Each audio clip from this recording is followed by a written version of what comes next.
Hello, let's take a look at the poem Refugee, Mother and Child by Chinua Achebe. Chinua Achebe is perhaps the most representative writer in African literature. He is a Nigerian writer who is primarily known for his path-breaking novels that delineate the Igbo culture and its inevitable clash with the socio-political forces of colonialism. Example, Things Fall Apart. Though he was an accomplished poet, his fictional contributions overshadowed his poetical output. He was awarded the Commonwealth Poetry Prize in 1972 for his poetry collection Beware, Soul Brother and Other Poems. It was later published under the title Christmas in Biafra and Other Poems that came out in 1973. Other works of poetry include Another Africa, which was published in 1997, and collected poems that came out in 2002. Refugee, Mother and Child is taken from the collection Beware, Soul Brother and Other Poems. The poem was categorized under the section Poems About War, and that itself tells you what the poem is all about. The poem paints a heartbreaking picture of a mother and her son ravaged by the vicious atmosphere of war. Death is portrayed as their reality, and the horrors of war are etched in every single word. This is written in free verse and has no stanzaic structure. Now let's take a look at the detailed analysis of the poem. I want all of you to take a close look at the starkly different images of motherhood depicted in this slide. On one side, you have Mother Mary and infant Jesus. That picture shows you the serenity, the calmness, the beauty, the absolute tenderness associated with motherhood. There's nothing disturbing about that particular picture. But on the other side, you have an African mother and her child. That very picture tells you about the kind of suffering that they had undergone. You can see that they are suffering. You can see that they are troubled by poverty, by a lot of other factors. And this is what we see in the world around us today. This is our reality, as opposed to the ideal that we have in our mind. No Madonna and child could touch that picture of a mother's tenderness for a son she soon would have to forget.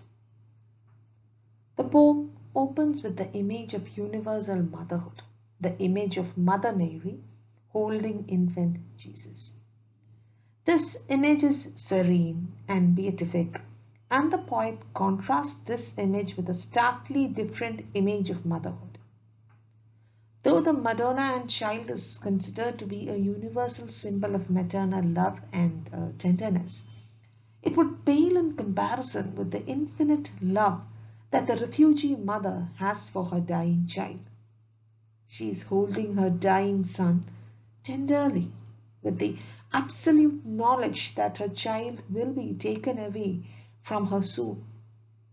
She would have to forget holding him and loving him, as his life is sure to end soon. The air was heavy with odors of diarrhea of unwashed children with washed out ribs and dried up bottoms struggling in labored steps behind blown empty bellies. The poet now unleashes a barrage of images that strike you with its intensity and grimness. The atmosphere is rancid with stale odors. The air is thick with the smell of unwashed children suffering from diarrhea. Their protruding ribs and unwashed bottoms with fecal remains narrate the horrors of war. While men wage their lusty battles, it's always the women and children who suffer the most. The poet paints the picture of a land ravaged by war and the refugee camps are overflowing with hapless mothers brooding over their dying children. The overblown bellies of the poor children indicate their agony and suffering as they battle hunger and poverty. The children are dying for no fault of their own, and the poet is here highlighting the murder of innocence. Most mothers there had long ceased to care, but not this one. She held a ghost smile between her teeth, and in her eyes the ghost of a mother's pride, as she combed the rust-colored hair left on his skull, and then.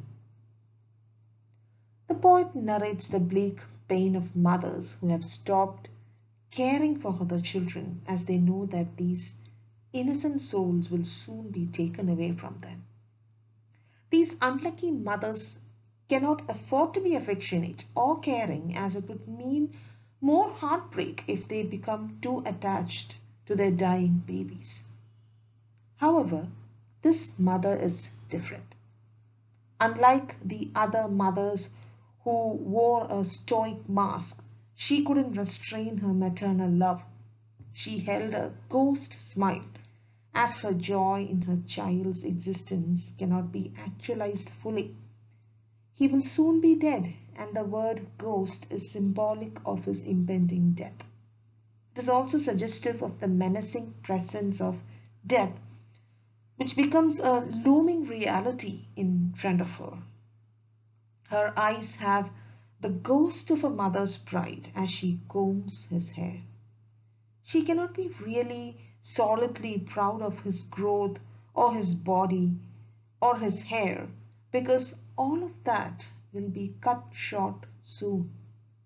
Even the rust-colored hair brings in an image of blood.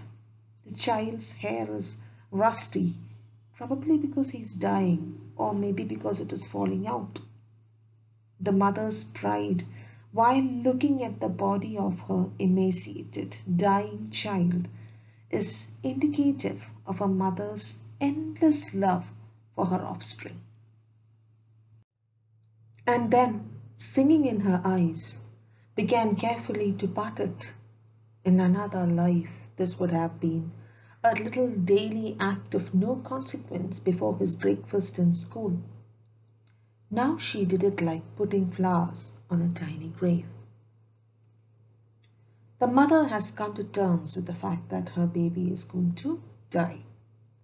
Her eyes are full of the limitless love that she feels for her baby.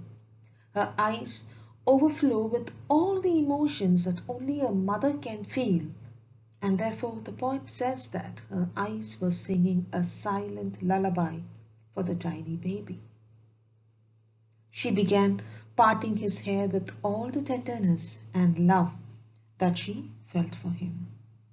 The poet highlights the poignance of this single act, as this is perhaps the last thing that she can do for him. In a stark and brutal contrast, Achebe points out that in another world, in another life, this gesture would just be a daily act that mothers perform for their children. In a privileged world without war, mothers wouldn't think twice about combing a baby's hair. Just imagine a mother looking after her baby, a mother giving birth to her baby, a mother combing the baby's hair, a mother dressing the baby up.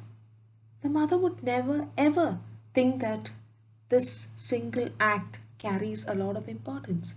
Why? Because she would see that as part of their daily life together. This is just one ritual in the long series of rituals that the mother performs for her child.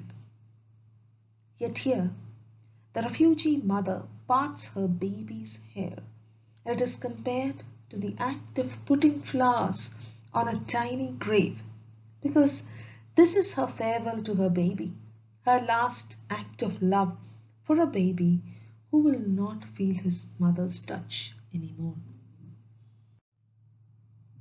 Refugee Mother and Child is a very sad poem. It paints a rather bleak and desolate picture of life. And the sorrow that we feel while reading the poem is meant to rouse the reader from a privileged perspective. As we enjoy life to the fullest, we forget the horrors of war. Achebe had seen such dramatic images during the Nigerian Civil War, and in this poem, he brings these images to life through his powerful words. I hope all of you understood the poem. Thank you.